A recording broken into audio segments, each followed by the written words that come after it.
Hello everyone, homely diaries with Rakhi में एक बार फिर से आपका स्वागत है। दिवाली, छठ सभी फेस्टिवल आके चले गए। हम लोगों ने बहुत अच्छे से सेलिब्रेट किया। आई होप आप लोगों ने भी किया होगा। दिवाली पर हम अपने घर को इतने अच्छे से सजाते हैं, संवारते हैं, सुंदर सुंदर चीज़ों से डेकोरेट करते हैं और इन सजावट को हमें हटाने का बिल्कुल भी मन नहीं करता है। लेकिन इन सारे सामानों को निकाल कर अच्छे से पैक करके रखना भी ज़रूरी है ताकि उनका इस्तेमाल हम अगले आने वाले सालों में भी कर सकें। तो आज की इस वीडियो में आप देखेंगे कि मैं कैसे फेस्टिवल पे यूज होने वाले डेकोरेशन की चीज़ों को स्टोर और ऑर्गेनाइज करके रखती हूँ, और साथ ही आप देखेंगे कि कैसे मैंने फेस्टिवल ख़त्म होने के बाद अपने घर को रीसेट और रीऑर्गेनाइज किया। तो चलिए फिर वीडियो स्टार्ट करते हैं। वीडियो अगर अच्छी लगे तो लाइक कर देना और चैनल को सब्सक्राइब ज़रूर कर देना। Please do subscribe my channel.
मैंने सारी चीज़ों को रिमूव करके यहाँ डाइनिंग टेबल पे ला के रख दिया है।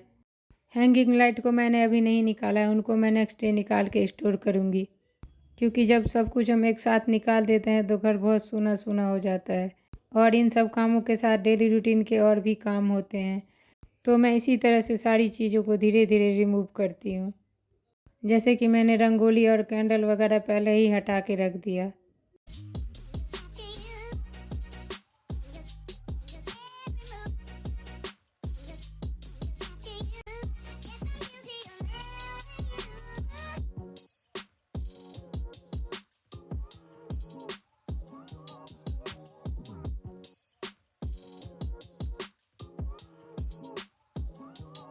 अब मैं इन सारी चीज़ों को कैटेगरी वाइज अलग अलग पैक करके जहाँ मैं इनको स्टोर करके रखती हूँ वहाँ पे जाके रख दूँगी।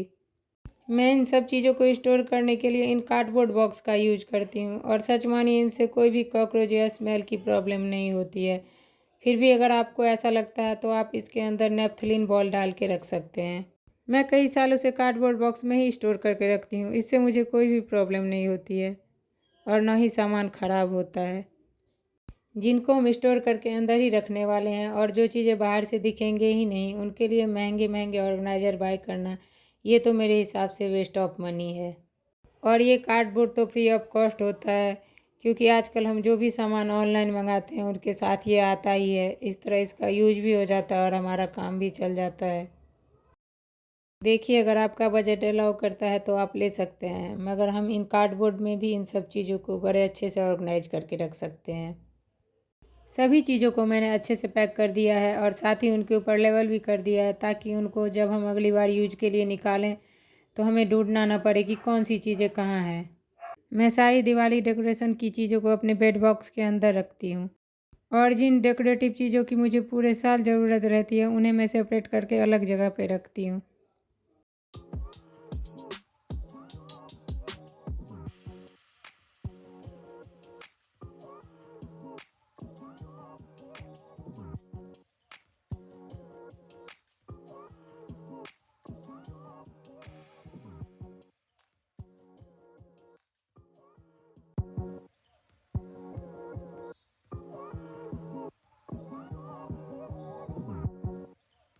दिवाली डेकोरेशन का सारा सामान तो मैंने रख दिया।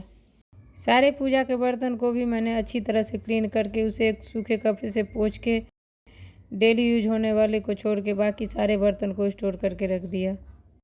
काफ़ी दिनों से हम डाइनिंग टेबल पे दिवाली की डेकोरेशन होने की वजह से इसे अच्छे से यूज नहीं कर पा रहे थे, तो अब मैंने इसे भी क्लीन करके इसे डेली यूज के हिसाब से रेडी करके रख दिया है।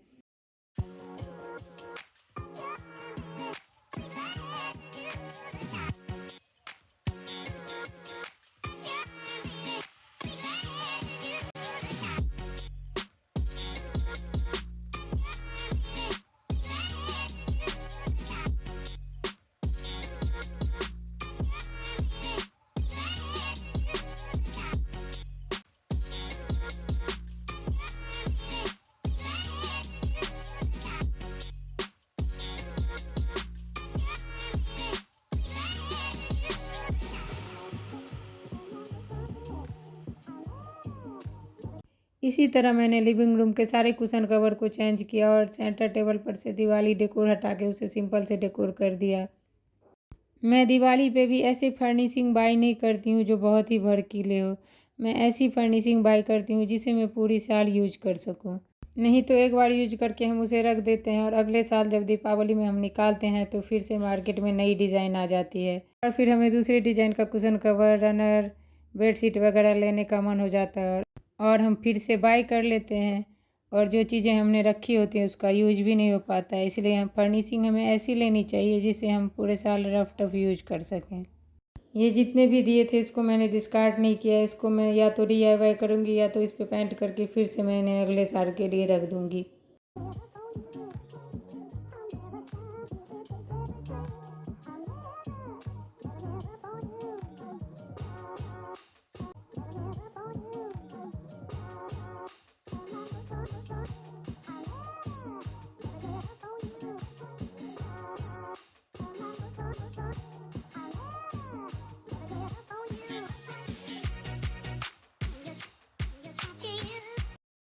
हमने जितने भी कपड़े फेस्टिवल के टाइम पे यूज किए थे उनमें से जो भी कपड़े मुझे हैंड वॉश करने थे उसको मैंने हैंड वॉश कर लिए हैं। अब इन सभी को फोल्ड करके मैं वापस से इनको इनकी जगह पे अरेंज करके रख दूँगी।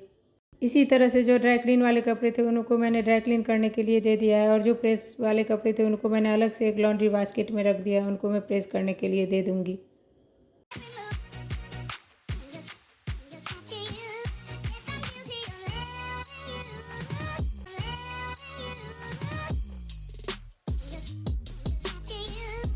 साथ ही सभी के कवर्ड को भी मैंने अच्छे से ऑर्गेनाइज कर दिया, क्योंकि फेस्टिवल के टाइम पे हम इतने बिजी हो जाते हैं कि इन सब चीज़ों पे हम ज़्यादा ध्यान दे ही नहीं पाते हैं। पहले से आप कितनी भी तैयारियां करके रख लें पर इस टाइम पे इतना सारा काम होता है ना कि घर थोड़ा बहुत अनऑर्गेनाइज हो ही जाता है, खासकर जब घर में बच्चे हो तो। सभी के कवर्ड में सबके कपड़े मिक्सअप हो गए थे तो सभी को मैंने अलग अलग करके सारे कवर्ड को ऑर्गेनाइज कर दिया।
ये लिनेन क्लोसेट तो कुछ ज़्यादा ही बिखर गया था। इसमें भी मैंने सभी चीज़ों को अपनी अपनी जगह पर रख के इसको भी अच्छे से ऑर्गेनाइज कर दिया। इस तरह से मेरा घर तो पूरी तरह से सेट हो गया है। I am back to my daily life. Video अगर पसंद आई हो तो लाइक, सब्सक्राइब एंड शेयर करना ना भूलें। इसी के साथ ही मैं अपनी वीडियो को यहीं पे एंड करती हूँ। मिलते हैं और एक नई इंटरेस्टिंग वीडियो के साथ। तब तक के लिए take care and bye bye.